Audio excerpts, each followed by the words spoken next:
va a enmarcar todas las actividades que vamos a desarrollar en el 80 aniversario. Entonces, Katy, si nos regalas unas palabras, por favor. Sí, buenos días, señora. No te oímos. Hola, buenos días. Es para mí un gusto estar aquí, en primer lugar, porque es la primera conferencia importante que tenemos en el marco de los 80 años de la facultad. Es un honor recibir aquí al doctor Ruz. Y además porque nos va a presentar algo que los científicos generalmente no vemos, otra manera de ver a los vegetales y a los animales, lo cual me parece maravilloso. Veo que hay muchos biólogos, así que me parece muy bien.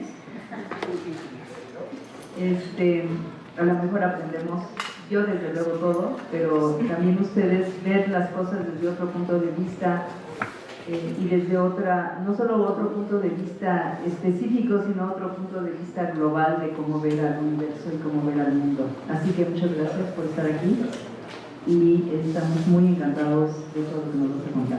Gracias. Gracias. Y bueno, para dar pie, porque seguramente pues muchos de nosotros estamos curiosos de cómo es la concepción humana en diferentes civilizaciones, y bueno, en forma breve les compartiré que el doctor Mario Humberto Ruz Sosa es médico cirujano, maestro de antropología social y doctor de etnología de la Escuela de Altos Estudios de París. Es investigador titular del Centro de Estudios Maya del Instituto de Investigaciones Filológicas de la UNAM. Es autor y editor de cerca de 60 libros y un centenar de artículos y capítulos de libros en sus áreas de especialización, que es historia de los mayas coloniales y etnología de los actuales.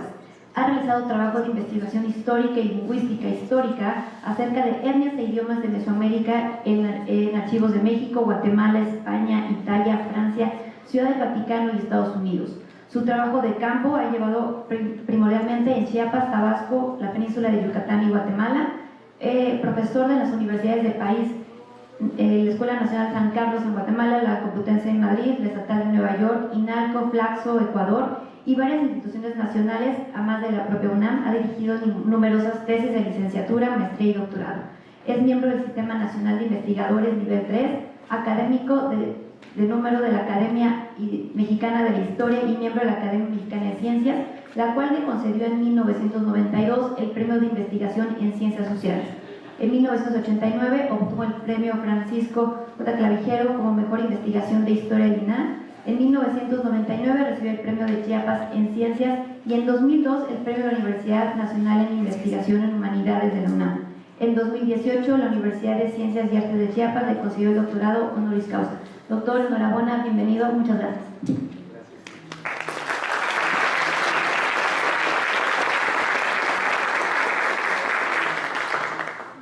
Bueno, buenos días. Yo quiero iniciar agradeciendo a la señora directora.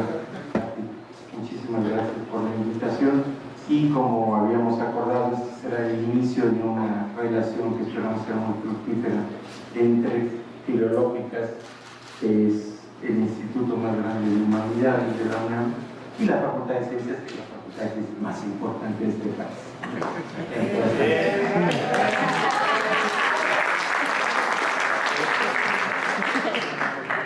Y comentarles un poquito, dudé un poco sobre el tema a trabajar, pero Katy eligió yo quería hablar de etnobiología, entonces era para la próxima. Entonces un poquito les platico de qué vamos a comentar. De entrada, recordarles que cuando hablamos del área maya, no estamos hablando solamente de Yucatán, como todo el mundo cree, ¿verdad? El área maya se extiende desde la mitad prácticamente oriental de Tabasco y Chiapas y va a llegar hasta las fronteras de Guatemala con Honduras y antiguamente parte de El Salvador. Sí, estamos hablando de un extenso territorio que además en este mapa se comió a otro pueblo maya que está aquí arriba entre San Luis Potosí y Veracruz, que son los huastecos, que también son mayas, ¿verdad? Entonces, cuando hablamos de los mayas, estamos hablando de una familia lingüística y de una formación cultural específica. Es decir, algo así como ocurre con el latín, ¿verdad?, y las lenguas romances, la familia maya tiene aproximadamente entre 29 y 30 idiomas. ¿Sí? Aparte los dialectos, porque como ustedes recordarán, generalmente hablamos de dialectos en este país, pero es una forma incorrecta. Los dialectos son variaciones regionales de un idioma particular que tiene su gramática.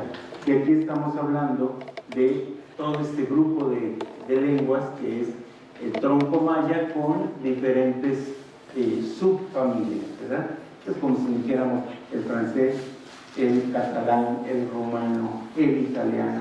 Lo mismo ocurre con la familia maya. ¿Por qué les digo esto? Para que se den cuenta de que no es fácil hablar de lo maya. En realidad hay muchas diferencias que tienen que ver con procesos históricos y también con procesos culturales. Y lo que me interesa mostrarles el día de hoy es cómo desde una perspectiva cultural se aprecia la persona humana. Como ustedes saben, nosotros vemos culturalmente, ¿sí? Aunque los científicos luego nos digan es que esto es una verdad incontestable, es totalmente falso, ¿verdad? ¿Qué les gustan los grupos como los Inuit de Alaska? Tienen 8 verbos distintos para decir blanco, ¿verdad? Y no es que digan blanco perlita, blanco ostión, no, son 8 términos distintos, porque para esos grupos es primordial poder distinguir entre un hielo duro que se puede pisar, ¿verdad? El blanco de un iglú, el blanco de un oso polar, ¿no? O si nos vamos a la Amazonía, tenemos grupos que tienen hasta 13 términos para decir verde, ¿no? Mientras que entre los mayas, por seguir con nuestro ejemplo, solamente hay un término para azul y verde.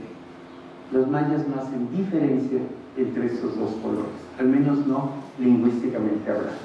Bueno, lo que es también importante recordar es que según la cosmovisión maya, los hombres fueron formados para servir a los dioses y mutuamente. Aquí les puse algunas frases del Popol Vuh, ¿verdad? Donde ven ustedes cómo los dioses se reúnen y deciden que ya llegó el momento en que hay que crear a los hombres que los tenemos que nutrir. Entonces, estamos hablando de una actitud de correspondencia. Y esto es muy importante, porque es lo que va a marcar la relación de los pueblos mayas con la naturaleza. Ojo, en general. Tampoco podemos caer en el mito, pasar del buen salvaje al buen ecologista, porque o sea, los pueblos indígenas son como cualquier otra formación cultural. Hay, no sé si me oyen porque yo por ratos dejo de oírme. Bueno, decía, no podemos caer en los extremos de satanizar o canonizar completamente a los pueblos indios. Hay de todo en la viña del Señor, igual que entre nosotros, ¿verdad? Pero lo que sí es importante es entender esta distinta relación que hay con el entorno. Eso sí es muy característico, no solamente de los mayas, sino de los pueblos mesoamericanos en general, y por supuesto también de los pueblos de Aridoamérica, es decir, los pueblos del norte. Okay. Bueno, entonces, aquí les puse un ejemplo, les comentaba del Popol Vuh, donde habla de que la gente precisamente tiene que vivir tiene que multiplicarse, pero no es solamente para dar adoración a Dios, como ocurre en la tradición cristiana, sino para mantener a los dioses. Los dioses requieren de los seres humanos, por eso los crearon. En cambio, en la tradición cristiana, bueno, esto fue un acto volitivo de Dios Padre que no los necesitaba. Un día que estaba de ocioso dijo, vamos a hacer un hombrecito, una mujercita y ahí que va. No, aquí, si no nutrimos a los dioses no sobreviven. Por eso es que en los antiguos diccionarios, como este de lengua celtal, se habla de que los seres humanos tenemos que estar nokinal shkabi, que quiere decir engranados con el mundo, ¿no? Y les puse ahí la famosísima lápida de Palenque, donde ven ustedes a Pacal recostado en el espacio terrestre. Aquí abajo están los símbolos del inframundo y arriba tenemos el espacio celestial. Es decir, los 3 niveles están interconectados. Y esto nos explica la necesidad de los pueblos mayas de retribuir. Es decir, hay que devolverle, es como se llama en antropología y en filosofía el famoso do ut des, ¿no? Doy para que me des. Entonces, esta correspondencia está marcada por este tipo de cosas. Y les puse aquí un ejemplo que creo que es lo más impresionante que hay en cuanto a rituales de retribución en el mundo maya, que es el famoso cha-cha, ¿sí? Que es una petición para las lluvias, donde la gente levanta un arco, ¿verdad? 4 arcos aquí, que son el espacio celestial, que están conectados con otros arcos, donde están los 4 puntos cardinales, ¿verdad? Donde se va a ofrecer a las deidades de la lluvia tabaco, pozole, bebida de maíz y cacao, y se hacen unos panes especiales para dar de comer a los dioses. Ojo, después de la llegada del cristianismo, la deidad y el santoral cristiano se incorporaron a la cosmovisión maya. Entonces, cuando termina la ceremonia, se lleva de comer también a los santos adentro de la iglesia, ¿verdad? Entonces, aquí estamos hablando del espacio celestial, la mesa es el espacio terrenal y abajo es el inframundo. Por eso se ponen unos niños que están croando como ranas para atraer las lluvias, ¿sí? Bueno, en este afán por preservar el orden cósmico, vamos a ver que los mayas no dudan ni siquiera en ofrendar lo que tienen de más valioso, que es su propia sangre, ¿sí? Y por eso vamos a encontrar en numerosas ofrendas prehispánicas punzones y lancetas para el autosacrificio, ¿verdad? O vamos a ver estos ejemplos de los señores gobernantes sacrificándose. Aquí está la esposa del gobernante pasándose una cuerda por la lengua, y aquí está el señor perforándose el prepucio. Yo la verdad creo que es pura propaganda política, ¿no? Pero así aparece. Pero lo que es interesante también es que en los códices vemos a los dioses haciendo lo mismo, ¿sí? Es decir, los dioses también se sacrifican por el mantenimiento del orden en el mundo. Ya el extremo del sacrificio, pues obviamente es el sacrificio del ser humano, no ya el autosacrificio, sino la decapitación o la cardiectomía, la extracción del corazón, variando de una época a otra. No me voy a entretener mucho en esto. Nada más, estamos hablando del periodo clásico y jalamos hasta la actualidad, y entonces ustedes pueden leer, por ejemplo, los rezos que van a hacer las mayordomas en Huistán, Chiapas, que tienen la obligación de rezar por la comunidad tras varios días de abstinencia sexual, ¿verdad? Para pedir a las deidades que mantengan a la gente del pueblo. Aquí les puse también un canto lacandón contemporáneo donde se pide por un hijo, y vean ustedes lo que dice: guarda a mi hijo, oh mi señor, que no tenga dolor, que no tenga fiebre, que no lo aprisione el dolor en los pies, no lo castigues con la muerte. Mi hijo juega, se divierte.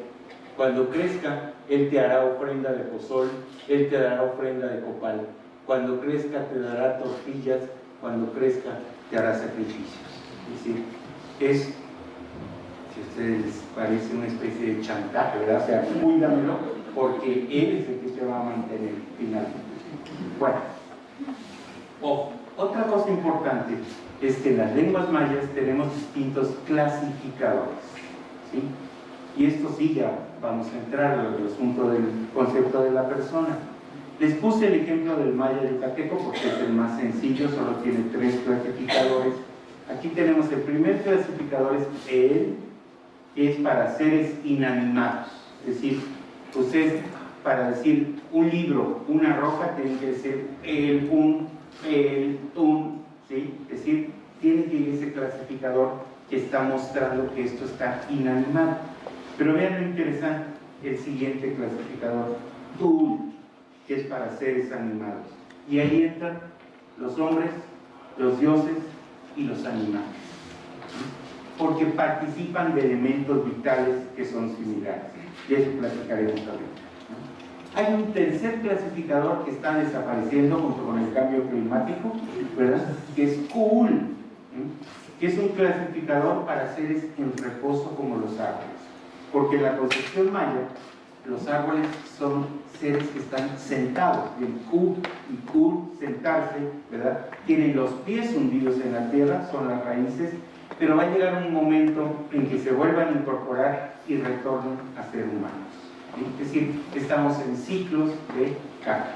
Y les puse aquí otros ejemplos de esta relación con lo vegetal, como podrían ser en el Maya peninsular, el Yucatán, Campeche y Quintana Roo, la palabra kuk, que es tronco, y kukul, es cuerpo de un ser humano. ¿Sí? No sé si los que hayan pasado por Tabasco de repente oyen dicen, es tronco de mujer, ¿no? Es una mujerona grandota, ¿sí? Tronco de hombre, incluso ese tronco de barco, ¿sí? Esta relación con lo vegetal corporal importante. Aquí tienen ustedes a nivel mitológico, no me voy a meter en eso, todas las historias sobre los hombres de madera que aparecen en una de las del Popol. Decíamos que el mundo se ve culturalmente.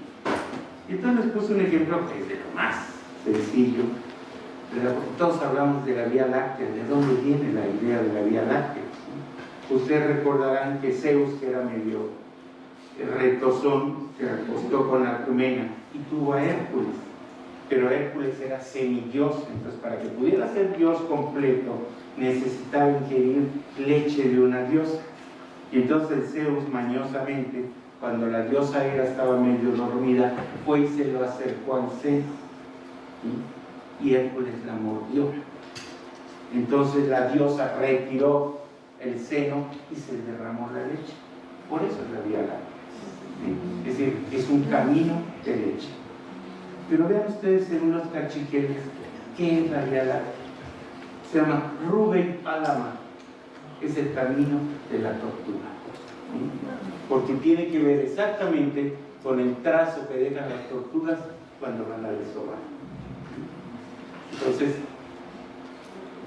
esto tiene que ver con antiguas cosmogonías, que no me voy a meter, el papel de la tortuga, con el dios del maíz, pero también, otra cosa interesante, es cómo se vinculan los animales con los vegetales y con los cerdos. Y aquí les puse un ejemplo. En el mundo maya está muy difundida la creencia de que los cerros tienen dueños, ¿verdad? Son los dueños del agua, de los tesoros que hay adentro de los cerros, y uno tiene que hacer trato con los dueños de los cerros para obtener las riquezas que están allí metidas en ese inframundo, ¿verdad? Aquí les puse unos comentarios que me hacía un chimán, que es un especialista ritual en Ixtahuacán, señalando cómo los dueños de las cuevas, los dueños de los cerros, cuando salen a pasear, salen como serpientes. ¿Sí? Es decir, hay una epifanía del dueño de los cerros como en calidad de culebras. Y ustedes vean en la actualidad qué nos dicen los celtales de Cancún, ¿verdad? Hablando sobre cómo las serpientes, las culebras, porque hacen la diferencia, son las modeladoras del paisaje. Y lo que quiero llamar su atención, porque lo vamos a ver ahorita que hablamos de la persona, es que los nombres de estas culebras que modelan el paisaje aparecen elementos en español, ¿verdad? Tenemos el barete chan, es la barreta culebra, el burro culebra, la mula culebra, la coa culebra, el marro, el pico, la aguja. Y lo que platican los celtales de Cancún es que entran las agujas, luego van los picos, luego van las barretas y las serpientes van modelando el paisaje en tiempo de lluvia, ¿verdad? Esto lo vamos a encontrar desde la época colonial en antiguas oraciones como este que les puse aquí de 1723, ¿verdad? Donde se habla de la culebra y su relación con la lluvia, ¿no?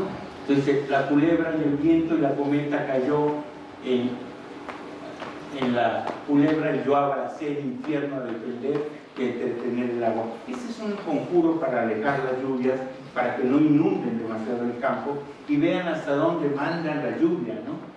Que se vaya para Jutiapa, Santa Catarina, para Roma y para Jerusalén.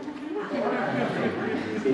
Y lo que es muy interesante es como incluso el demonio va a ser asimilado culturalmente. Y vean ustedes, aquí está un conjuro para detener a los vientos del norte, que se abra el infierno, que salga el rey de Lucifer que se levante de su cama y de su hamaca.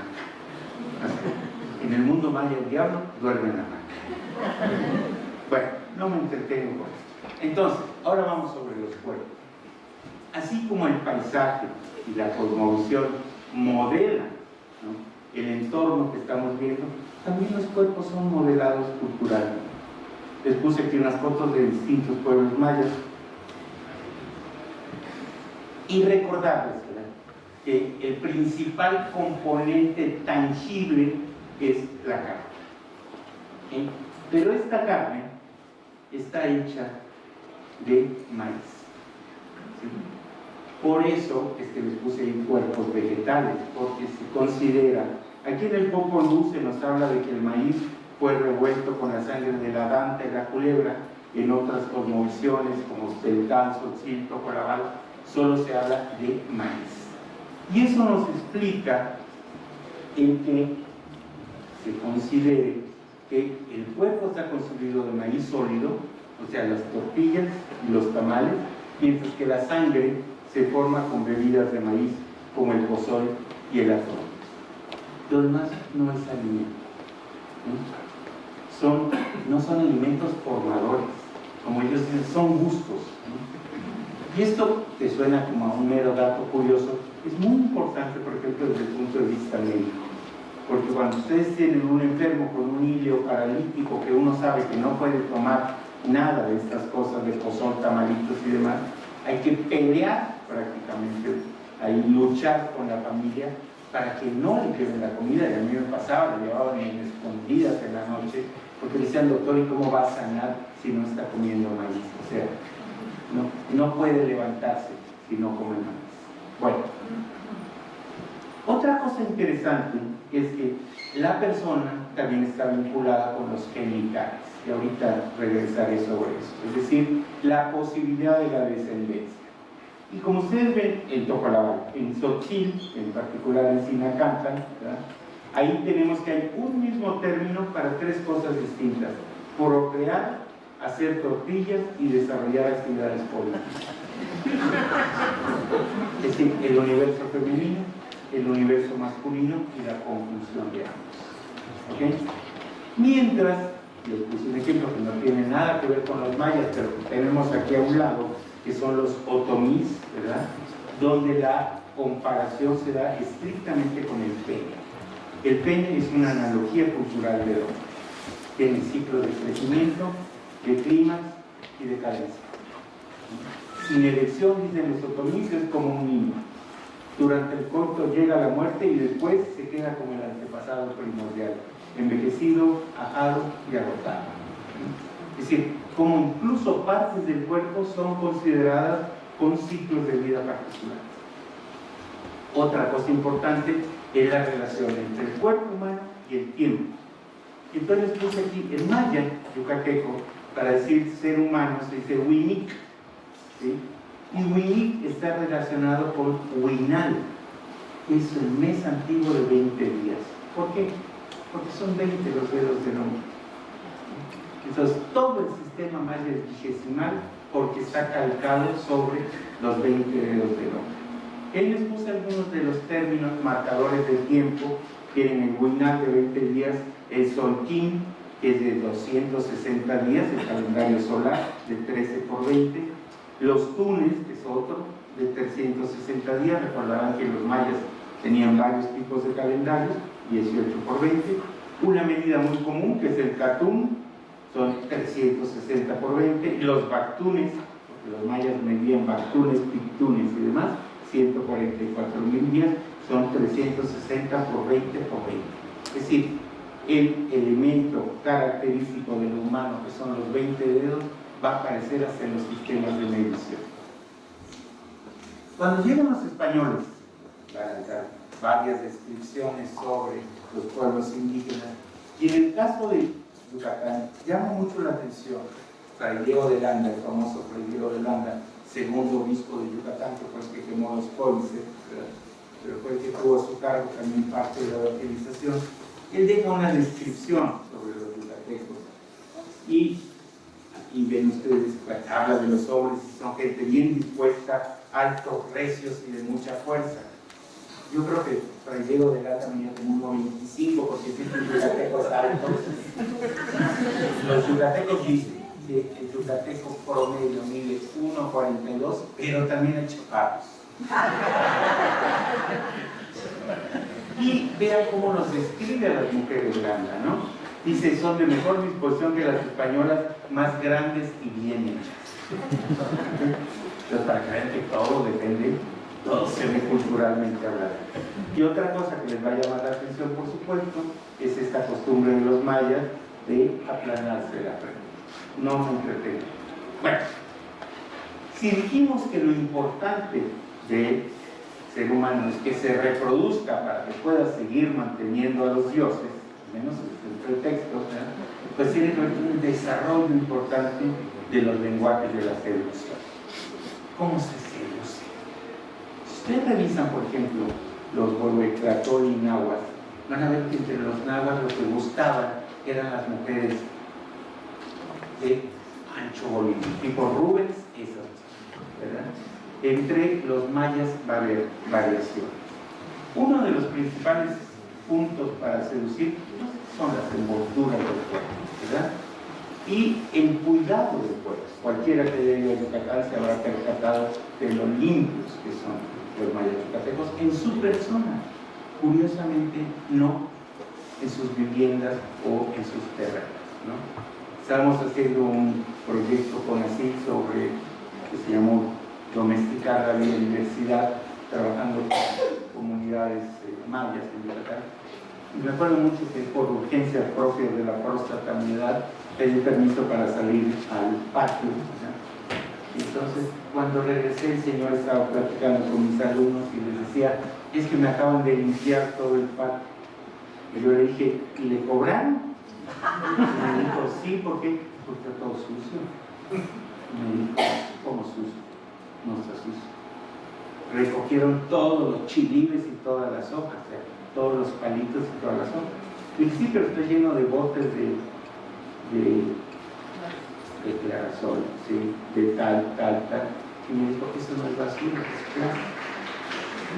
Y resulta que eso no se tira, eso se deja ahí para que se vea, para que los vecinos se den cuenta de que yo tengo capacidad adquisitiva y puedo comprar botellas de aceite, puedo cambiar mi televisor, puedo cambiar mi radio y dejarlo ahí tirado. Entonces, hasta la concepción de la basura es cultural. ¿Okay? Bueno, les decía, uno ve que son perfectamente limpios y es algo que todos los viajeros que pasaron por el mundo maya siempre destacaron. ¿Sí? Fray Diego de Anda decía que se lavan como los armiños, ¿sí? Sí, impecables. Por eso les puse allá a Leonardo da Vinci con la dama con el armiño, ¿no? Animales blancos, ¿no? El biólogo Arthur Morelet, que si no lo han leído se lo recomiendo, es el biólogo con la mejor pluma que yo he leído en mi vida, ¿verdad? Que es un biólogo francés que viene a recorrer toda la península y llega hasta partes de Tabasco y se mete por Guatemala. Él habla también de eso, ¿no? De la limpieza de los cuerpos. Es una forma de seducir.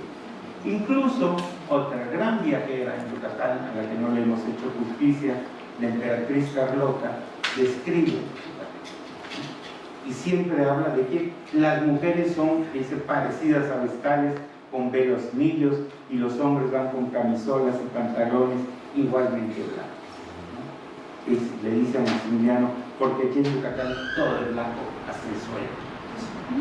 ¿Por qué? Porque baja por Cizal y son todas las conchas que están ahí, pero ahí el suelo está. Bueno, otra forma de seducir pues, es adornarse con plumas, ¿verdad? Es perfumarse con esencias. Ustedes revisan los diccionarios de la época colonial y van a ver a las mujeres quitándose las cejas, arreglándose las pestañas, ¿verdad? Todo el kit de belleza aparece en los diccionarios del siglo XVI, ¿sí? Y ornarse con plumas, esto va a dar origen a cosas tan curiosas como el enorme cuidado que se tiene para manejar a las aves. Porque, no sé si ustedes lo saben, pero matar a un quetzal estaba penado con la muerte. Los árboles donde anidaban los quetzales se heredaban de padres a hijos, porque es un bien muy, muy valioso. Entonces lo que hacen los mayas, desarrollan todos unos sistemas de caza, ¿no? Con, que les gusta, pegamentos y resinas naturales que se ponen donde los pájaros van a comer o donde van a beber, y el pájaro queda atrapado, le quitan las plumas, ahora sí que le lavan las patas y lo echan a boca. Y esto presupone un conocimiento ornitológico muy, muy cuidadoso, porque uno no puede estar desplumando las aves cada rato, ¿no? Entonces hay todo una etnociencia, como les gusta decir ahora, desarrollada para esto. Y podríamos hablar de caza, de pesca, de recolección, de 8.000 cosas. Pero lo que me interesaba decirles es que parte de los elementos de seducción es el ataviar el cuerpo con plumas, ¿sí? Por supuesto, las piedras preciosas, tenidas por preciosas para los mayas, ¿sí? Los prendedores, los collares, el nácar, el oro, el jade, los caracoles, ¿sí? Y esto, pues, es para los nobles. Los pobres esclavos pues van ahora sí que en cueros, como todo. No nos hagamos la falsa idea de una sociedad democrática, porque nunca hubo tal cosa. Yucatán, junto con la depresión central de Chiapas, son los grandes productores de algodón en el mundo prehispánico. Iban a cambiar todas las mantas de algodón con otros productos del centro de México. Pero lo que es muy interesante es que una de las formas de seducir es la belleza del textil, porque los textiles son textos. O sea, no el huipil que le venden a la gringa que llega al mercado de Oaxaca, ¿no? Pero los que hacen para ellos mismos son textos que se pueden leer, ¿sí? Que tienen representaciones del cosmos, que tienen representaciones de la milpa, que tienen representaciones de los grupos de parentesco, ¿sí? Es un texto textil todo esto. Aquí les puse nada más un ejemplo rapidito, no me puedo detener. Este huipil de Magdalenas, que es un poblado sursil de Chiapas, ¿verdad? Donde lo que tenemos representados son los diamantes mundo, porque tienen 3 niveles los diamantes. Y esos niveles son el cielo, la tierra y el inframundo, ¿verdad? Y en las mangas se borra todo el ciclo de cultivo de maíz, ¿no? Incluso aparecen ranas, aparecen los bachacmen que están sosteniendo el mundo y que invocan a las lluvias. No me detengo en esto. Otra cosa importante es que se seduce también a través de la danza yucateca, que en el mundo prehispánico teníamos escuelas de danza yucateca, ¿no? Entre los celtales de Chiapas, los cachiqueles de Guatemala, los mayas de Yucatán, ¿no? Ahí les puse Popolná, dice el diccionario de Motul, casa de comunidad donde se juntan a tratar cosas de república y enseñarse a bailar. ¿Okay? Eso es tan interesante, bueno, nos dice que había centenas de tipos de baile. Incluso los primeros encomenderos describen algunos de estos bailes y dice que se juntaban multitudes de gente, como ven allí a don Juan Farfán, diciendo que venían de más de 30 leguas a verlo, se juntarían más de 15.000 indios, porque como digo, lo tenían ellos como muy grandísima cosa, ¿no? Y de que esto no desapareció, otros que hayan ido a Yucatán y hayan visto el baile de cintas, ¿verdad? Son bailes de origen prehispánico. Y una de las descripciones más cuidadosas que tenemos es de nuevo de la carretera turística, que describe los bailes. Una mujer bastante más inteligente que la princesita tonta que nos han querido vender. Ok, vean ustedes, por ejemplo, que tenemos hasta rituales, ¿sí? Para estimular la sensualidad. Y ahí les puse para contrastar un poco la visión de los nahuas con la visión de los mayas, ¿no? Ahí les puse un huevo de tlatólico, que son estos especies de discursos que los padres daban a sus hijos y a sus hijas pequeñas para irlos educando, ¿no? Y ahí ven ustedes que qué bien, oye bien, hija mía, niña mía, no es un lugar agradable en la tierra, pero para que no estemos viviendo en lloros por siempre, para que no fenezcamos de tristeza a los hombres, Él, nuestro Señor, se dignó darnos la risa, el sueño y nuestro sustento, nuestra fuerza, nuestro orgullo. Y esto más, lo terrenal, el sexo, para que sea la reproducción. Todo esto embriaga la vida sobre la tierra para que nadie ande llorando. Y oigan este cantar en lengua maya. Digo, no se los puse en lengua maya porque no lo vamos a entender. Si todas las mujeres mozas tienen en pura risa y risa sus rostros, en tanto que saltan sus corazones en el seno de sus pechos, porque saben que darán su virginidad femenil a quienes ellos aman. Cantad la flor. La flor es el símbolo de la lujuria entre los machos. Aquí les puse otro, hay una serie de cantares preciosos en lengua maya que durante la época colonial se fueron guardando y escribiendo a escondidas de los frailes, porque esto pues, obviamente era muy mal visto por los frailes. Incluso, es muy interesante, si ustedes revisan los diccionarios, entre los mayas no existe la idea de pecado. Entonces los frailes, para traducir pecado, ponen la palabra mul. Mul significa placer sexual. Es decir, sobre la sexualidad se va a trasvasar todo lo que es el pecado. Ahí les puse una ceremonia muy interesante, ¿verdad?, que van a hacer las mujeres para atraer, dice la introducción, atraer al amante si se ha ido o retener al que se tiene. Entonces estas son ceremonias que se van a hacer en los cenotes dirigidos por una mujer mayor y van con música, por eso dice, trajimos el copal, la rastrera cañita así, la concha de tortuga, se toca las conchas de tortuga, nuevo calzado, todo nuevo, inclusive las bandas que atan nuestras cabelleras para tocarnos con el nenúfar, igualmente el zumbador caracol. Ya estamos en el corazón del bosque, a orillas de la poza en la roca, a esperar que surja la bella estrella que humea sobre el bosque. Quitaos vuestras ropas, desatad vuestras cabelleras, quedaos como llegasteis aquí sobre el mundo, vírgenes, mujeres mozas. ¿Okay? Y eso es lo que les decía. Claro, cuando los frailes llegan y se encuentran esta permisividad sexual, pues se van a aterrar, ¿no?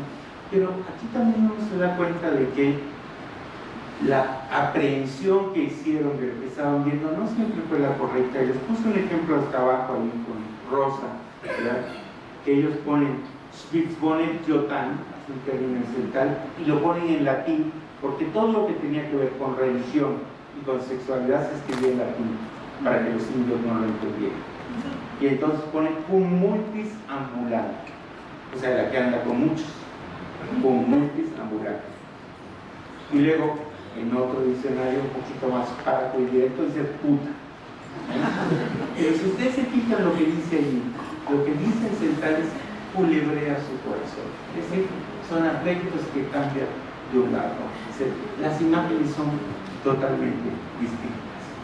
Vean, por ejemplo, para los españoles, la alcahueta, ¿verdad?, para los centrales es la que llama para la batalla, Iscogel, of Montel, la que sosiega, la que trae en brazos como la madre al hijo.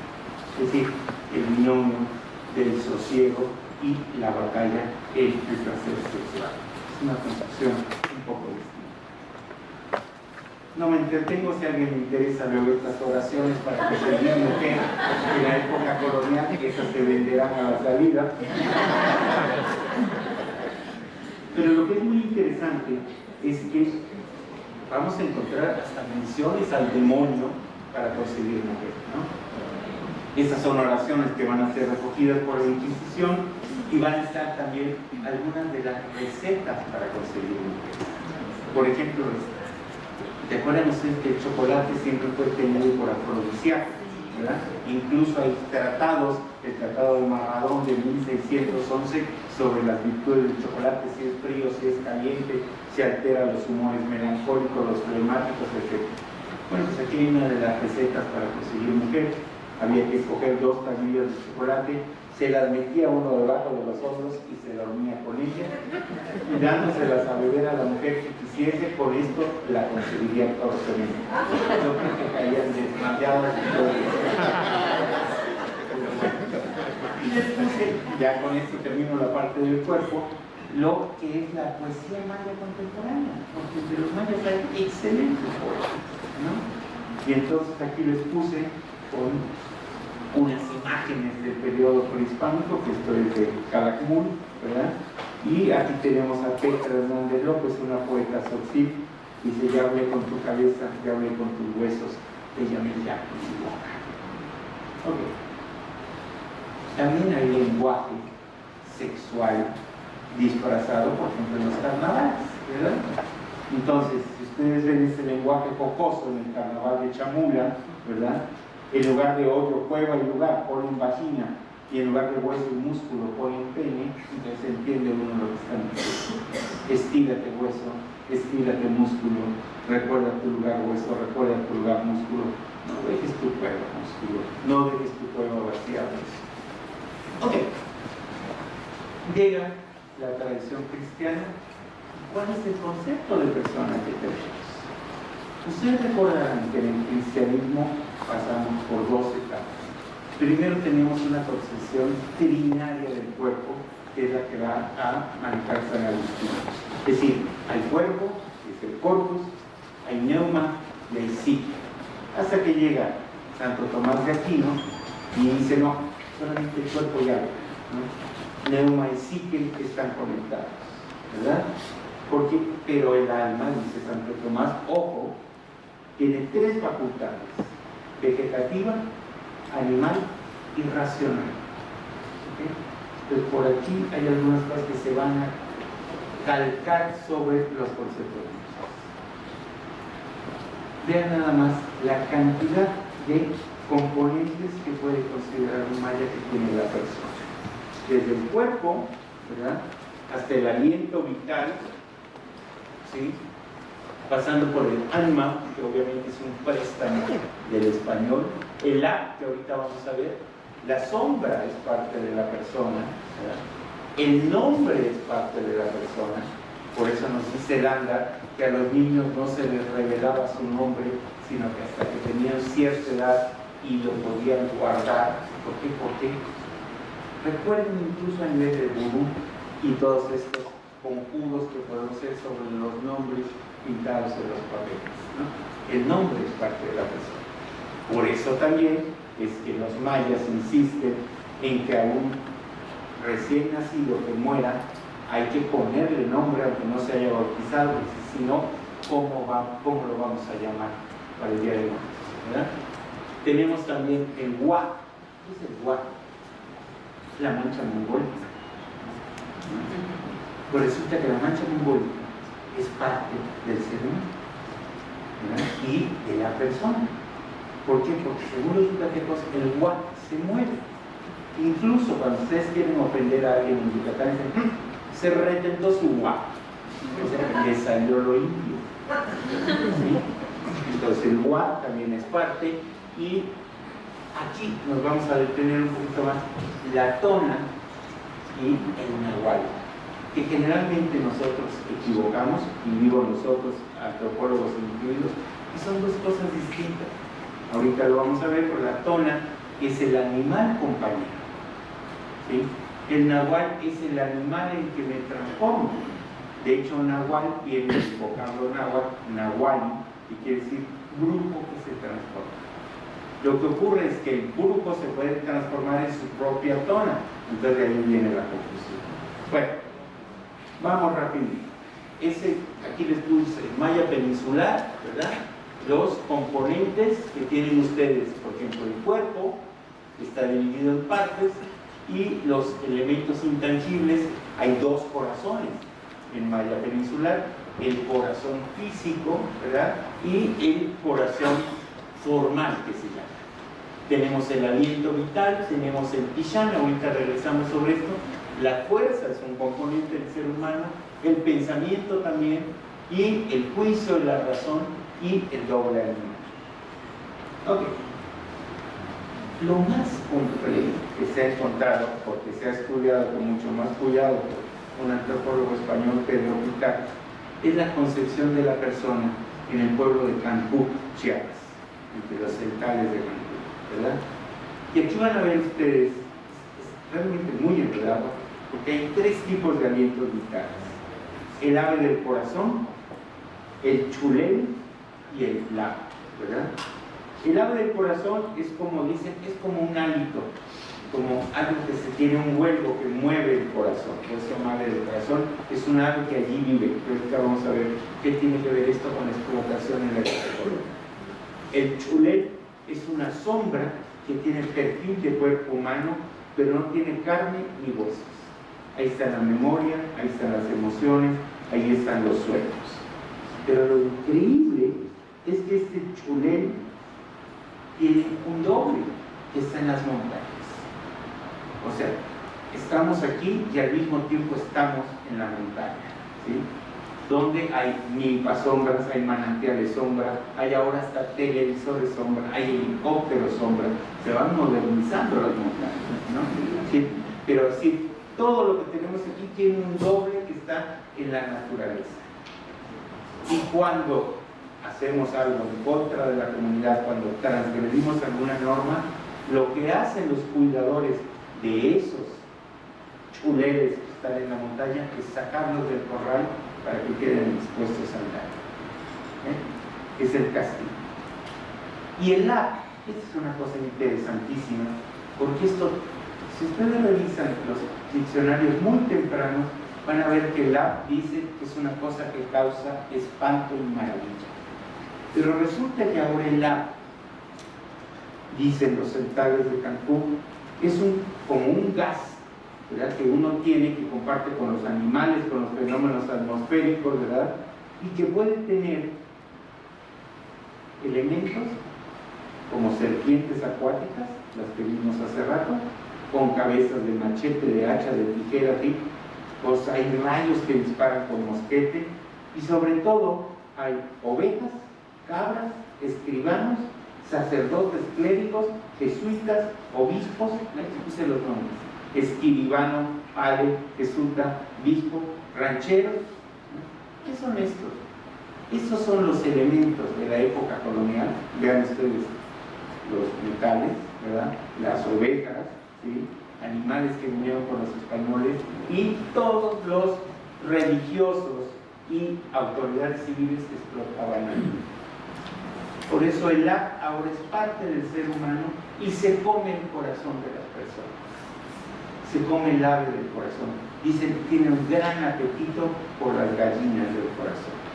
Y ustedes recuerden que se tributaba en la época colonial. Gallinas. Se le daba a los recién casados una gallina y un gallo para que tuvieran y procrearan a los animales, y eso era parte del tributo. Y lo mismo ocurría con las abejas. Las ovejas. ¿Por qué estos elementos de hierro?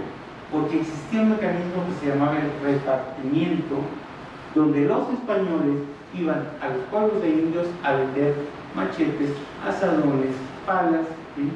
Y los indios, pues de muy buen gusto, agarraban al principio, pero de repente, pues ya con 3 palas decían, pues ya no quiero, ¿no?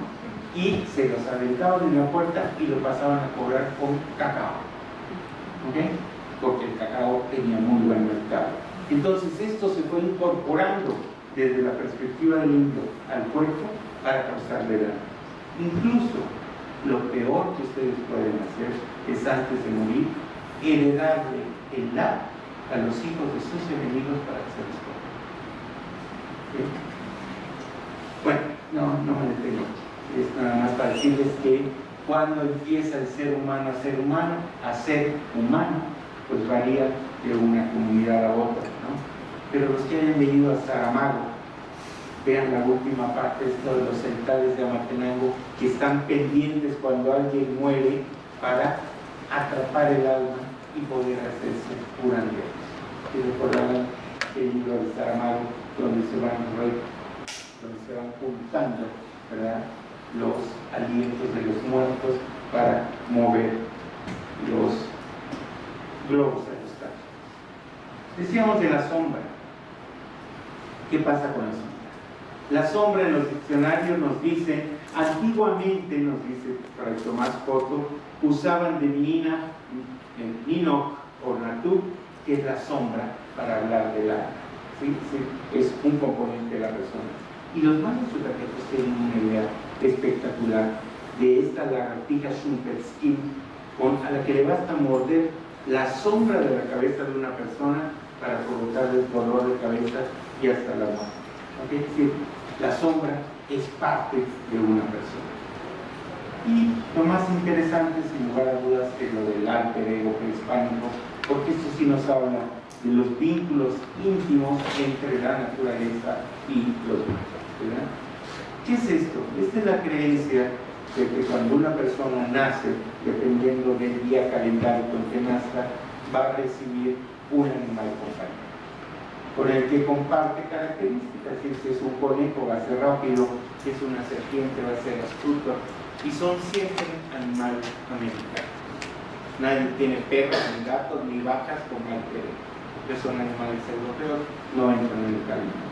Bueno, esos alter ego animales nos van a aparecer incluso en vasijas y en otras reproducciones, como la que tenían en el cartel, ¿verdad?, que es un gobernante difunto y tiene como alter ego a un venado. Es decir, lo interesante son las categorías de los alter ego.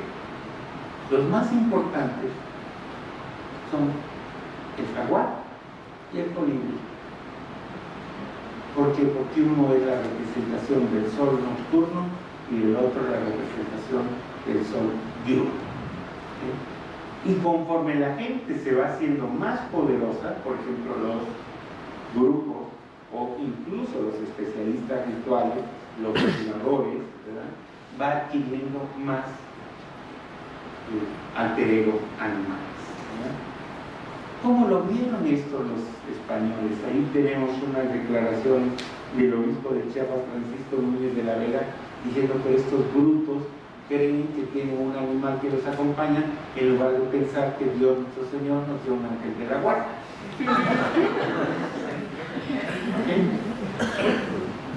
Y dicen, los traen a la vista de continuo, los acompañan en sus milpas y otras partes, y algunos de uno y otro sexo se amistan tan familiarmente que duermen con ellos en sus casas.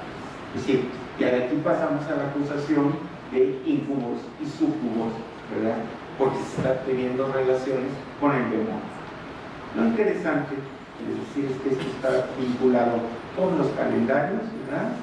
Y aquí tenemos esto que apareció en el Archivo Vaticano, que es una cosa interesantísima, que es un cuadro con los meses, los nombres de los meses, que es con los que van a distribuir a los animales compañeros. Incluso el día de hoy, ¿verdad?, todavía se acostumbra entre algunos especialistas utilizar estas adivinaciones para saber cuál es el animal compañero. Varía mucho de un grupo a otro cómo se entera quién es el animal compañero.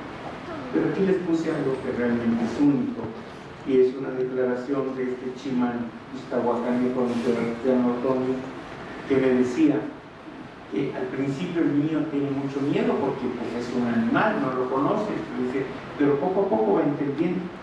Se saludan al encontrarse en los caminos, aunque sea un animalote. Luego se va al monte. Cada vez que se le muestre en el camino, el animal le hace cariños, aunque sea fiero, como si fuera su chuchito, su perrito. Se le refieren las patas y el niño debe contemplarlo y así lo acaricia y se abraza. Sí, es toda esta idea de que hay una íntima relación con los animales, ¿no? Ojo, obviamente esto va a pasar también por una domesticación de los nuevos animales, los que van a llegar con los españoles, y ahí les puse dedicado a los biólogos, ¿verdad?, algunos de los nombres para cómo se llamaban los animales, ¿sí? Vean ustedes, por ejemplo, cómo algunos animales heredan el nombre de animales que ya existían. El caballo, el maya yucateco, va a ser el tapir español, ¿verdad? El gallo va a ser el guajolote español. El puerco pues, es el jabalí español o el pecarí. El chivo es el venado de vaca. Y esto que es una joya en Sotzil, la oveja va a ser llamada venado de algodón, ¿verdad? ¿Por qué? Pues por la lana, ¿sí? Y vean el cachiquel, el caballo es un venado, aquí no es un tapir, ¿Por qué? Porque en Yucatán sí hay tapiles, pero en la zona cachique pues no hay tapiles, entonces va a ser un venado. El asno es el venado conejo por las orejotas que tiene. Y el gallo va a ser mamaac. Le quita el nombre al guajolote y el guajolote va a empezar a ser llamado el macehual. ¿Por qué? Porque es como el bocho, todo el mundo tiene uno. En cambio los gallos no.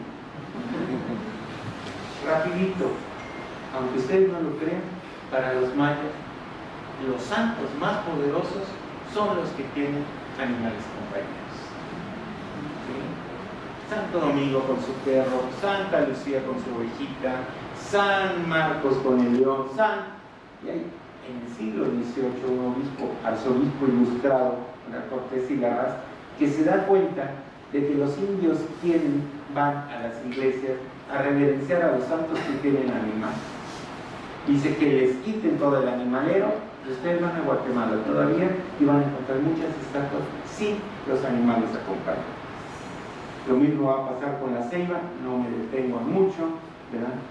Pero aquí les puse algunos ejemplos de los santos con animales que van a ser famosos en el mundo maya, y sobre todo, por supuesto, San Antonio Abad, porque dentro del animalero que trae San Antonio. Entonces quiere decir que es un ser muy poderoso que ha ido acumulando animales como alter, ¿ok? Y el demonio, y San Miguel Arcángel, porque su alter ego es nada menos que el demonio. ¿Okay? Ojo, eso es de la época colonial. Vayan a San Cristóbal de las Casas, junto a la iglesia de Santo Domingo, hay una iglesita de la Virgen de la Caridad, y vean ustedes las ofrendas que se llevan a Santiago. Comida para su caballo. O sea, al que se llevan las ofrendas es al caballo, que es el alter ego de Santiago. ¿Okay? Y último componente en el que me voy a detener, el pichán. ¿Qué es el pichán?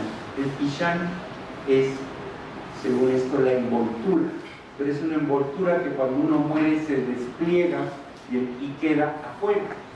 Pichán es el espíritu de los muertos. ¿Y se acuerdan ustedes cuando vimos lo del clasificador?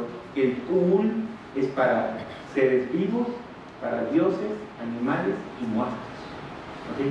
Porque los muertos siguen vivos. Eso nos explica que estos muertos son un eslabón en la cadena del cosmos, ¿verdad? Y que, como les decía, participan de esta categoría. Obviamente los frailes se asustan, dicen, a ver, estos del cielo no tenían noticia post-mortem, ¿no? Solamente decían que si cumplían y guardaban sus ayunos y no llegaban a mujer casada, que tendrían hijos y riquezas. ¿Eso qué tiene que ver? Esto tiene que ver con la concepción maya sobre el más allá y el regreso. ¿Okay? Ustedes oirán, por ejemplo, que la gente les dice, es que bueno, los otziles dicen, si uno vivió 30 años, se muere, va a pasar 30 años en el inframundo haciéndose más chiquito, hasta que vuelve a ser un soplo vital, con el famoso homúnculo de la época medieval, ¿verdad? Y regresa en otro cuerpo, después de que ya se limpió de todo. Algunos no se limpian de todo, ¿verdad? Se les quedan algunas basuritas ahí. Y por eso es que uno dice, ay, ya lo vi, ya lo viví. Es el déjà vu, déjà connu. ¿Okay? Son memorias que nos quedaron de una vida anterior. Entonces, los mayas consideran, en particular los peninsulares, que tenemos distintos tipos de cielos. Hay un cielo para los ahogados, como había en la época prehispánica. ¿Se acuerdan ustedes? Los niños que se van a ahogar en el lago de Texcoco como ofrenda para Tlaloc, aquí se supone que había para Chaco. Los suicidas van a un cielo especial donde rige la deidad Tabay. Ta en maya significa cuerda. La Tabay es la patrona de la cacería de venados con cuerda, pero también de los ahorcados con cuerda. Y revisen ustedes la estadística, cuál es el estado de la República Mexicana con el mayor número de suicidios por ahorcamiento. Yucatán, exactamente. ¿Okay? Otra cosa maravillosa de cómo los mayas se acomodan es el porte. que no es el purgatorio, es portatorio. Me acuerdo que estaba yo en Quintana Roo platicando con un señor y le digo, ¿cuál purgatorio? De que ahí donde van a que se quema uno para quitar los pecados. Me quedé diciendo, qué bruto es usted. Me dijo, ¿cómo lo van a quemar para quitarle los pecados? Pues sí, es el purgatorio. A ver, señor, usted va al purgatorio porque está sucio, está puerco, por eso se llama purgatorio. Y usted no limpia las cosas quemando. En el purgatorio lo que hay son unas tinas grandes, llenas de agua con lejía. ¿verdad? Y están los santos ángeles, avientan a la gente y le hacen chaca, chaca, chaca, lo sacan, todavía le falta y lo vuelven. Para que vean cómo se van acomodando los conceptos. Y pese a que los frailes van a alegar que no hay inframundo, sino que todo es el infierno, en el mundo maya todavía se hace una separación entre inframundos e infiernos. Son cosas distintas. Sobre todo creen en el infierno los que se han convertido a algún tipo de religión, en particular estas evangélicas, ¿verdad? Y otra cosa interesante es que también tenemos esencias atrapadas en el paisaje. Sí, la gente que sufre accidentes se queda allí detenida, parte de la persona se queda allí hasta que logre atrapar a otro que le cambie el lugar. Y esto que suena tan raro, es lo que nos explica que, por ejemplo, ahora en el caso de los migrantes, haya lugares como Santa Eulalia, que los Cancobales, o comunidades de Campeche y de Yucatán, donde se hacen comités mixtos, Estados Unidos, Canadá y México, ¿verdad?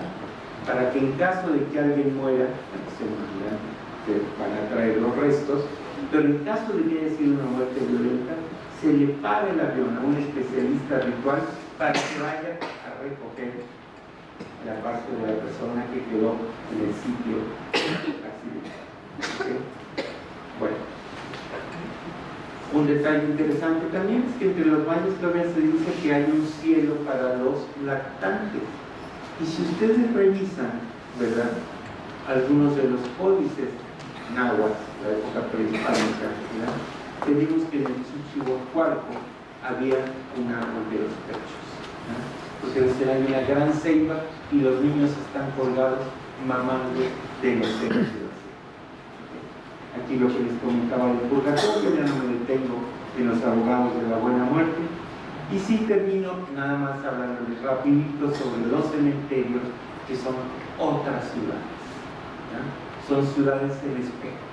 Por eso aquí ven ustedes, por ejemplo, en esta foto, que es un poblado de la zona de los Cuchumatanes, como la capilla del cementerio se yergue frente a la iglesia de la comunidad, ¿verdad? Porque en la noche salen los muertos a cuidar a los vivos. ¿Sí? Y esta calzada se llama, pequeño detalle, la calzada de los muertos, para los que hayan ido a Teotihuacán. Rapidito les recuerdo que como es otra ciudad, pues hay que recrear la ciudad, ¿no? Y vean ustedes las tumbas, y no les estoy hablando del pueblo, estoy hablando de Mérida, ¿verdad? Son los cementerios de Mérida, y vean lo que se pone en las tumbas, ¿sí?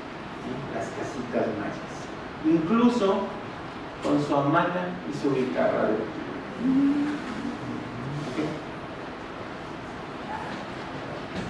Esto es Campeche y hace mucho calor, entonces ¿verdad? En Tabasco pues les ponen su chocolatera porque los muertos les gusta tomar chocolate, ¿verdad? Y vean ustedes nada más esta joya. Es un pueblito que se llama Coctul y vean ustedes las tumbas, ¿sí? Con sus pirámides encima, pero no todo el mundo está viviendo nada más en el pasado. ¿Qué tal la torre latinoamericana? ¿Okay? Perdón, pero más allá de lo gracioso, esto es lo que nos explica la capacidad de supervivencia de los mayas, ¿no? Sí, esta capacidad de estar al día con el mundo.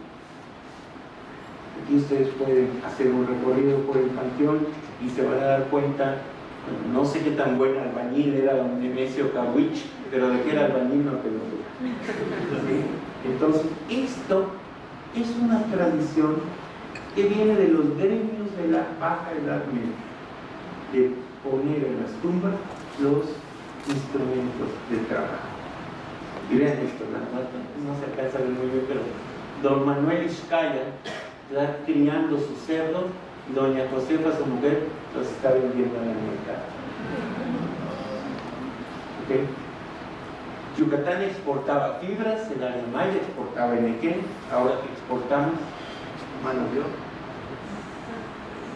No sé si ustedes lo saben, pero nada más en la bahía de San Francisco, censados, hay 37.240 mayablancas.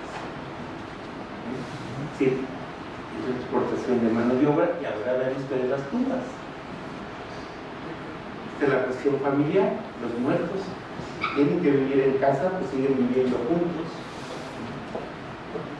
Y esto de que hasta que la muerte los separa, les puse pues no, porque luego se sacan los restos del primero de los cónyuges muertos y se ponen junto con los del viudo o la viuda. ¿Sí? Afortunadamente la mujer no la suelta. Hay trato especial para los niños, no me entretengo en esto, nada más recordarles que en la tradición cristiana de buena cepa, los niños se convierten en ángeles, ¿verdad? Por eso uno no da el pésame cuando se muere un niño, sino que van por los pueblos dando los patallines.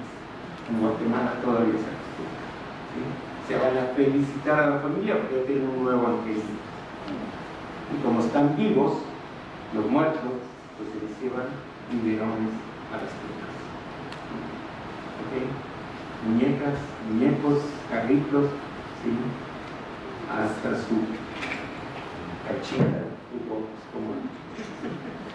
Pero miren qué interesante, hay otros lugares donde no tenemos ni nombre ni nada. Se pone una tabla y una cruz. ¿Por qué?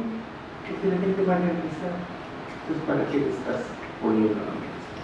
Incluso en algunos lugares, como este que es Neval, las tumbas se hacen como entradas en cuevas, porque por ahí bajan los muertos al inframundo.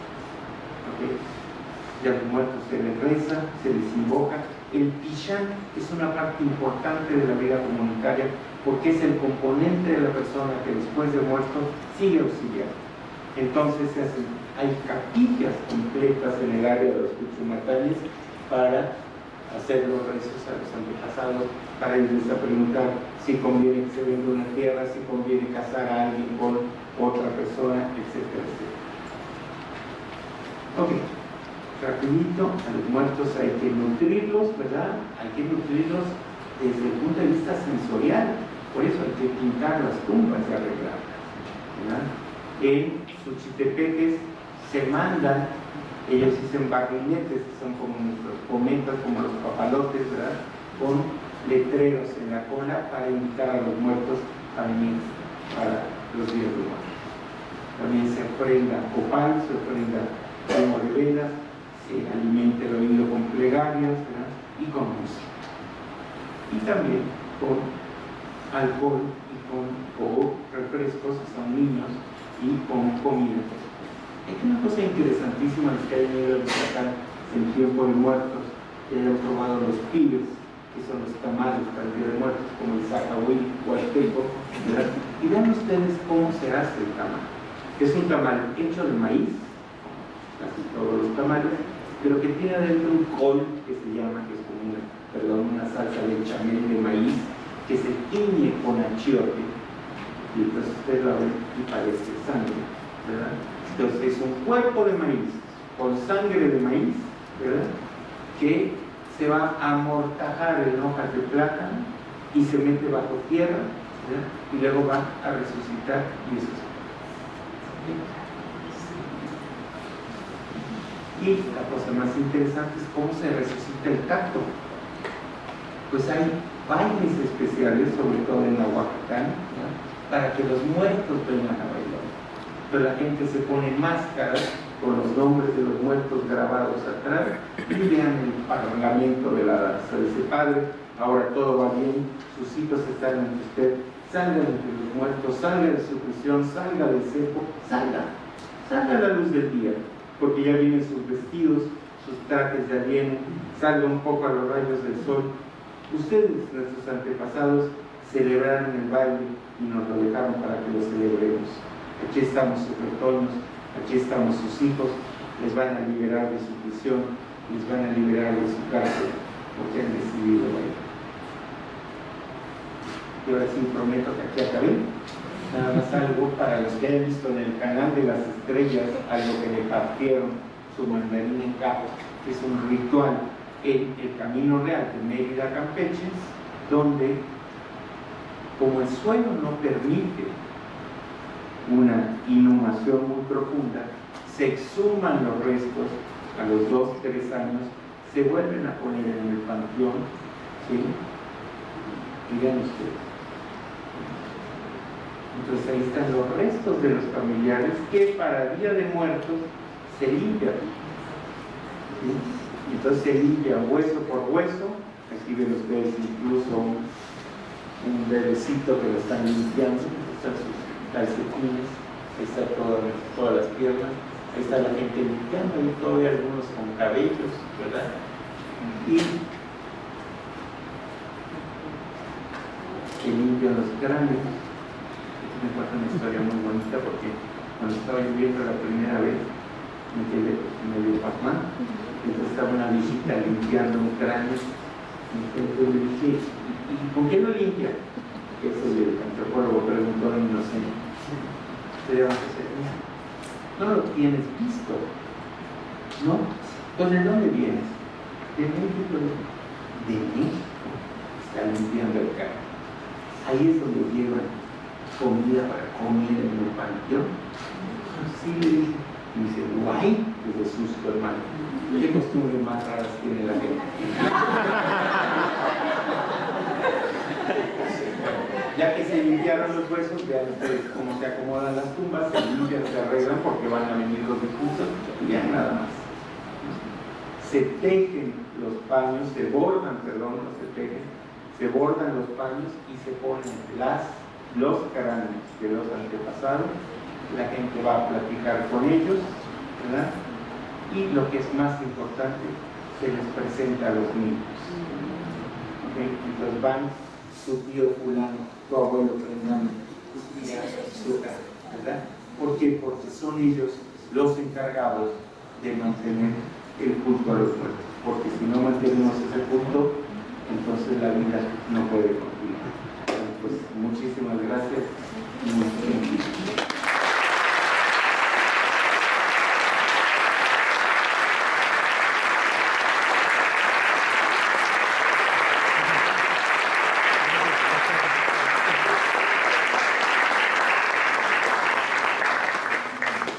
Doctor, pues muchísimas gracias. Ha sido un deleite pues conocer muchas cosas que de facto creemos que sabemos, pero no sabíamos, bueno, en mi caso. Muchas gracias, doctor. Y en ese sentido vamos a tener la oportunidad para que quizá algunos de ustedes puedan hacer unas consultas. Si le parece, recopilamos las preguntas y las contesta al final, o quiere ir contestándolas. Sí, entonces no sé si alguien tenga alguna pregunta de este lado.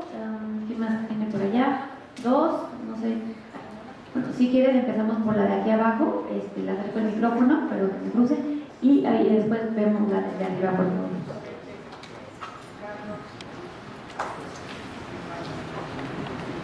Pues primero felicitarlo, es delicioso escucharlo, y me llama mucho la atención, bueno, yo conozco muy poco de cultura maya, un poquito más de cultura azteca, esta relación de la sangre, sacrificios. Los aztecas se hacían sacrificios, autosacrificios, porque decían que con eso agradaban a los dioses. Y aquí veo como poca sangre en realidad, es decir, esta relación de la sangre, alguna vez hablando con este antropólogo famoso, García Ribeiro, decía que para ciertos indios, por ejemplo, del Amazonas, el homenaje más bonito que le podía hacer a alguien que ya era su amigo era regalarle piojos, porque así le daba un puñado de piojos y le decía, para que tu mujer después te expulgue, una cosa así, que era lo máximo que podían dar. Entonces esta relación de sangre, ¿cómo se ve aquí en la cultura maya? Bueno, es una relación muy, muy estrecha, pero sobre todo en la época prehispánica. Atrás de usted está la especialista en religión maya, así que le puede. Pero en realidad en la colonia ya esto va a desaparecer, ¿no? Tenemos muy pocos. En el siglo XVI, ¿no? Creo que hay algunos sacrificios todavía reportados, y en la guerra de castas supuestamente algunos de los sacrificios tenían tintes rituales, ¿no? Pero en realidad los datos que tenemos son sobre todo para la época prehispánica. Hay un libro muy bonito ahí de Marta Ilia Nájera, del Centro de Estudios Mayas, es el sacrificio, el autosacrificio, el don de la sangre, es el sacrificio y el autosacrificio sangriento, ¿no? Y ella habla sobre eso. También hay que recordar que, ojo, mucho del sacrificio de la sangre se hacía sobre papel, que era un papel que se quemaba luego para que ascendiera y los dioses lo pudieran hacer. Lo que es interesante es que en la colonia va usted a encontrar datos relacionados con cuestiones con los huesos, más que con la sangre. ¿Y por qué con los huesos? Incluso recordarán ustedes los huesos que hayan ido al mercado de Sonora y demás. Hay luego algunos polvos, aquellos con nadie más podrás, yo domino a mi hombre y todos esos, ¿verdad? Que dicen que están hechos con polvo de hueso. Entonces, ¿eso qué tiene que ver? Y hay reportes en la colonia de robos de huesos, ¿no? ¿Por qué? Bueno, pues porque en el mundo mesoamericano se creía que el tuétano de los huesos, ¿sí?, era de donde se formaba el esperma masculino y la leche materna. Entonces, ingerir polvos de hueso aseguraba tener una buena producción de semen y tener una buena producción de leche. Pero de sangre, no sé, Carmen, si tú te puedes dar para que buenas tardes a todos. Felicidades, doctor. Yo tengo una pregunta, pero antes un comentario. Un coordinador de tecnología decía, cuando se refería a todas las personas que hacemos tecnología, no solamente los antropólogos, sino algunos biólogos, que eso no se debería permitir en biología, porque eso eran curiosidades y tonterías que hacían los antropólogos. Yo difiero mucho de eso, porque es un campo donde se juntan ambas disciplinas, muy rico, muy diverso, con ópticas e interpretaciones diferentes. Mi pregunta es, todas las culturas indígenas tienen una visión o un desarrollo sincrético. Quizá mucha gente no lo ve así, pero todas las personas que somos de origen indígena, que nuestra primera lengua es diferente al español y que después aprendemos el español y estudiamos una carrera, tenemos concepciones, percepciones y visiones de esto diferentes. A mí me parece mucho que, me gustó mucho su presentación, pero como que es muy sincretizada y con una percepción un poco colonial. Esto no deja de ser interesante. Le digo esto porque mucha gente, cuando uno lo ve en el extranjero, lo ve como, piensa que todos somos mexicanos, pero el ser mexicano también, para los que somos de origen diferente, es como un peyorativo.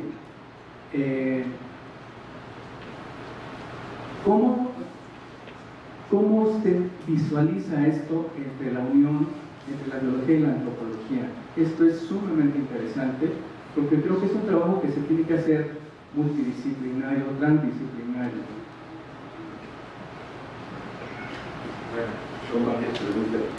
De entrada yo le comentaría que respeto a la opinión del colega, pero me parece muy errada, ¿no? Si uno no se acerca a otras percepciones y a otros saberes, pues siempre tendrá un saber incompleto. Si usted revisa, por ejemplo, todo lo que son las taxas en el mundo indígena, se va a dar cuenta de la enorme riqueza que esto encierra, ¿sí? Y que nos ayuda a explicarnos cosas en las que creímos o en las que quedaron por allí y que no hemos, ¿cómo decirlo?, interiorizado realmente, ¿no? Yo me pregunto a usted por la biología. yo no soy biólogo, entonces quizás no podría dar una explicación muy detallada, pero sí le puedo decir como médico, ¿verdad? Mi primera carrera de medicina. Entonces yo creo que el hecho de tener esta apertura de criterio para poder escuchar al otro, entender al otro. Le comento aquí ya en la hora de la confidencia. Mi padre era médico y era muy buen médico. Era cirujano, pero daba también consultas. Y yo alguna vez le pregunté cuál era, por qué tenía tanto éxito con sus enfermos. Dije, ¿qué es lo primero que tengo que hacer con el enfermo? Y me dijo, comprender. Y él trabajaba con mucha gente chontal, porque vivíamos en Tabasco. Entonces me decía, si tú no entiendes cómo el otro visualiza el binomio salud-enfermedad, jamás vas a poder curar, porque no vas a entender de qué es la enfermedad. Y yo le puedo decir, tuve la fortuna de estar que le gusta nutrición, cardiología, neurología, los pueblos hospitales, y cuando fui a hacer mi servicio social a la selva, yo decía, madre mía, ¿qué es esto? No entendía yo absolutamente nada. ¿Por qué? Porque la concepción de la gente es otra. Entonces, si uno quiere rendir un servicio social, pues tiene que tener esa capacidad de apertura. Ahora, lo que me decía usted respecto a que era una cuestión más colonial, en efecto, ¿sí? Me interesó hablar más de lo colonial. Yo no trabajo prehispánicos, ¿verdad? Pero sí contemporáneo. Sin embargo, me interesó más hablar de lo colonial para mostrar las nuances, ¿no? Los puentes que hay entre una cultura y otra. Por eso decía, los frailes decían esto, el diccionario dice esta otra cosa, ¿no? Es decir, un poco como los pueblos indígenas, lo que les decía, han persistido porque han sido capaces de cambiar, ¿no? Es decir, cambiaron para permanecer. Porque si ustedes recuerdan el ejemplo de los pueblos del norte, pues prácticamente todos desaparecieron. Eran pueblos nómadas, ¿verdad?, que no se hicieron a las costumbres sedentarias. Tengo un libro maravilloso de Carlos Valdés, que lo recomiendo, se llama La gente del mezquite. Es una maravilla y es sobre esto, ¿no? Como una vez que los frailes meten a los indios a las misiones, como reservaciones, desaparece toda la cultura, y cuando los frailes se van, porque van a ser expulsados, los jesuitas de Baja California y de Sonora y Sinaloa, las comunidades mueren, porque ya no saben vivir por sus propios medios, ¿no? Entonces yo creo que el hecho de abrirse a estas nuevas experiencias, de verdad nos enriquece mucho, ¿no? Le digo, si usted revisa, por ejemplo, esos libros de Berlin sobre las taxas centrales, ¿no?, o las auxilios, uno se da cuenta de que hay otra percepción del mundo. Y finalmente no nos hagamos tontos, ¿no? Buena parte de nuestros conocimientos sobre esos mundos biológicos y zoológicos vienen de los pueblos originarios, ¿no?, que son los que han estado en contacto con ellos durante milenios. Entonces yo sí creo que es muy respetable la postura de colega, pero es caer en la falsa dicotomía de la ciencia y el saber tradicional, ¿no? Todos los pueblos tienen creaciones científicas, aunque la metodología sea distinta, sin lugar a dudas. ¿Alguna otra pregunta?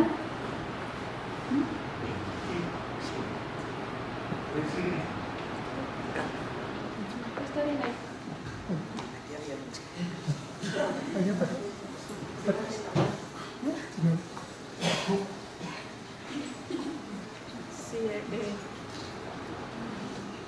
¿Se oye? Sí.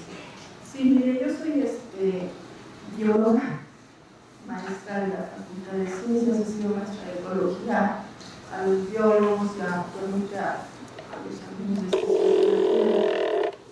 Y pues no podía dejar de haber una participación en términos de la conservación de la naturaleza, como vi que nadie habló al respecto.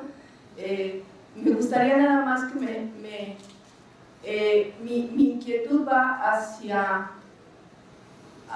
me encantó su presentación, no puedo recordar ahorita el nombre algunos de los cantares o poemas que se presentó, y me llevó mucho al concepto de la sustentabilidad.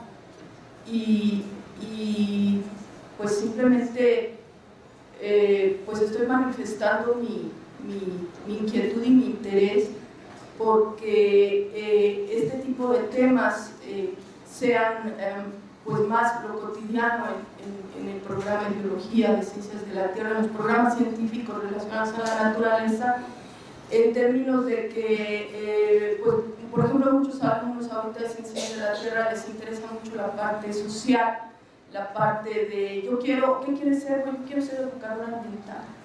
Yo quiero ser parte del panel de cambio climático cuando acabe la carrera, para poder hacer que se dialogue mejor entre diferentes actores hacia el cuidado de la naturaleza.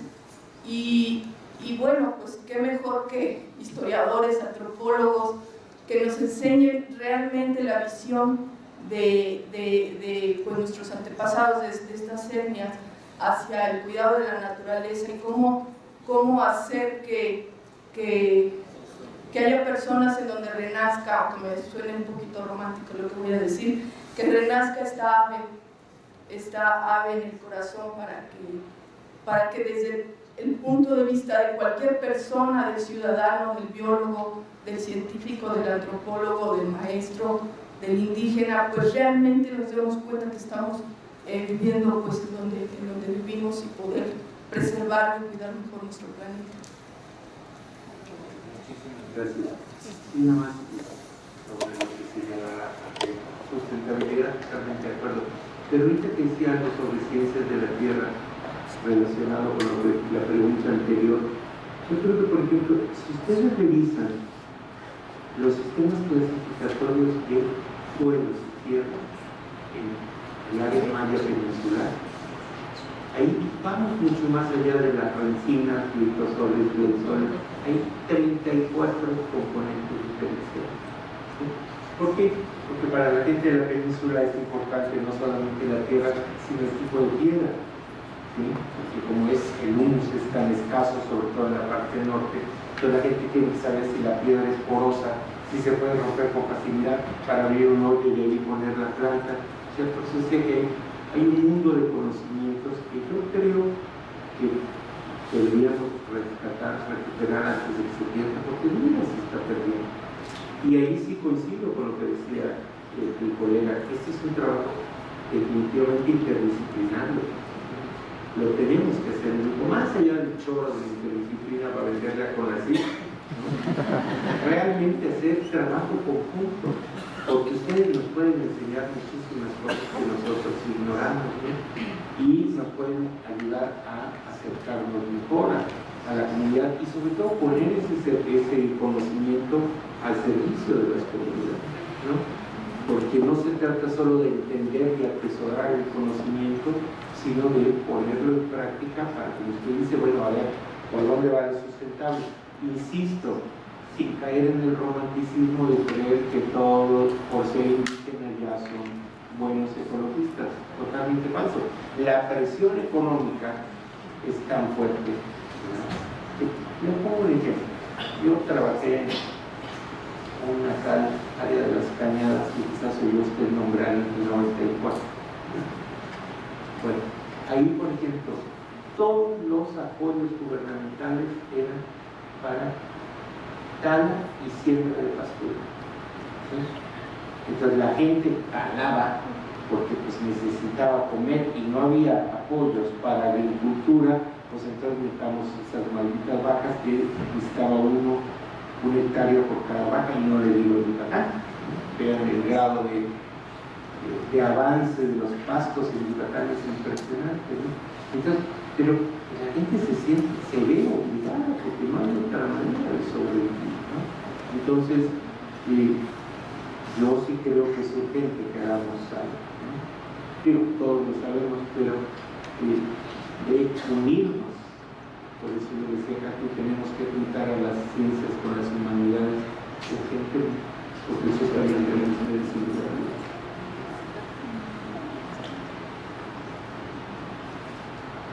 Bueno, muchas gracias.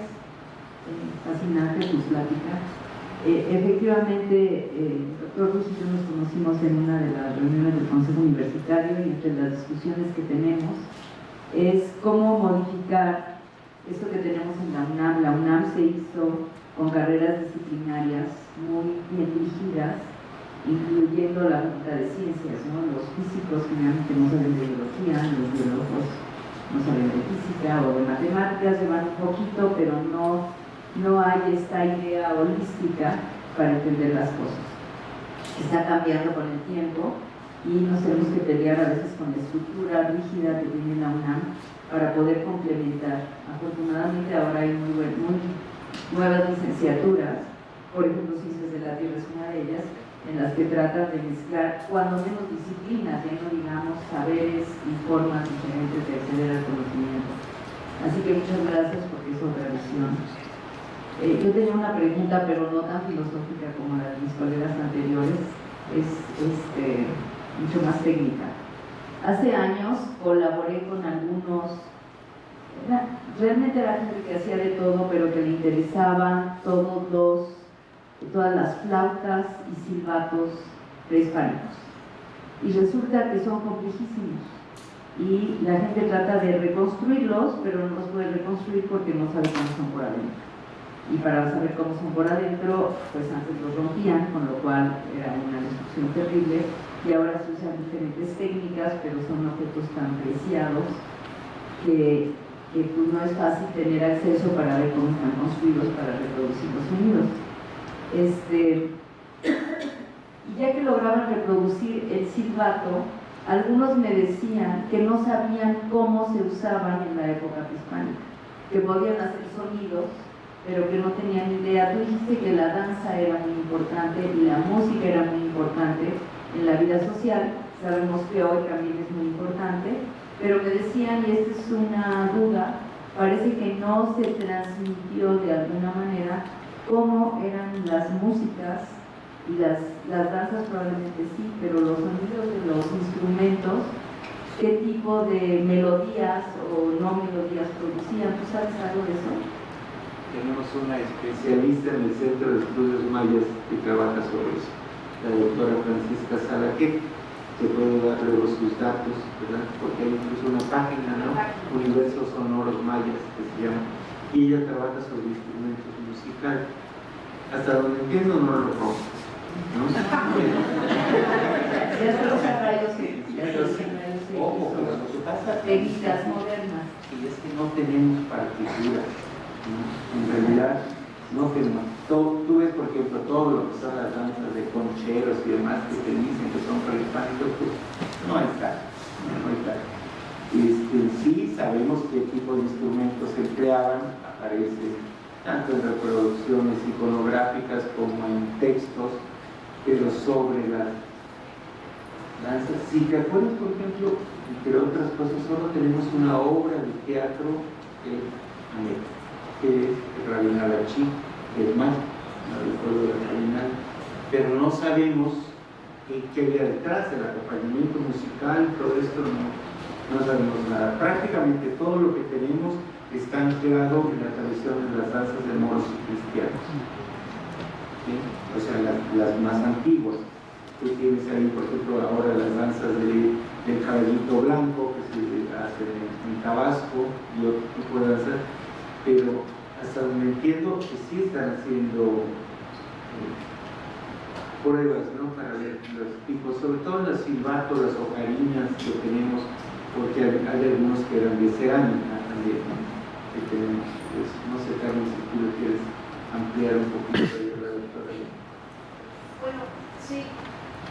De hecho, con el análisis de los instrumentos y de estas flautas muy complejas, porque antes se pensaba que nada más eran monotonales, ahora se sabe que no, que son muy complejas y que tienen distintos registros y distintas formas de lograr tonalidades, y tomando en cuenta el tipo de instrumentos, además de los instrumentos de viento, los instrumentos de percusión o también los instrumentos de trasplado, en fin. Entonces, recuperando los sonidos que se piensa que pudieron haber sido los originales, y con algunas referencias muy escasas, sobre las danzas y las fiestas y demás, se ha intentado tratar de recuperar los ritmos, ¿no? El problema es la cuestión de los ritmos, porque los tonos sí que se han logrado, pero los ritmos no, claro que no hay partituras ni nada, y una de las primeras cosas que se prohibieron, además porque asociadas con la cuestión demoníaca, fueron este tipo de danzas, de fiestas y demás. Pero sí hay recuperación, digamos, de tradiciones de danzas muy antiguas que podrían remontarse hasta el 16, en donde pudieran algunos de los ritmos pensarse que vienen de antes, ¿no? Pero es complejo, no hay partituras, pero sí que se ha avanzado muchísimo en la investigación sobre los instrumentos musicales y sobre la recuperación de los posibles tonos de estos instrumentos musicales. Hay por allí algunas partituras del siglo XIX que pues el propio Arthur Morley recuperó algunas partituras pequeñitas, Aires los llama, y los transcribió, pero en realidad es hasta el XIX y creemos que ya es con mucha influencia colonial. De lo prehispánico, como usted sabe, pues de ritmos, ni idea. Bueno, pues les agradecemos su asistencia, doctor. Muchísimas gracias a la doctora de la facultad, y pues los invitamos a que sigan pendientes de los eventos que vamos a seguir realizando para conmemorar el 80 aniversario de la facultad. Muchísimas gracias.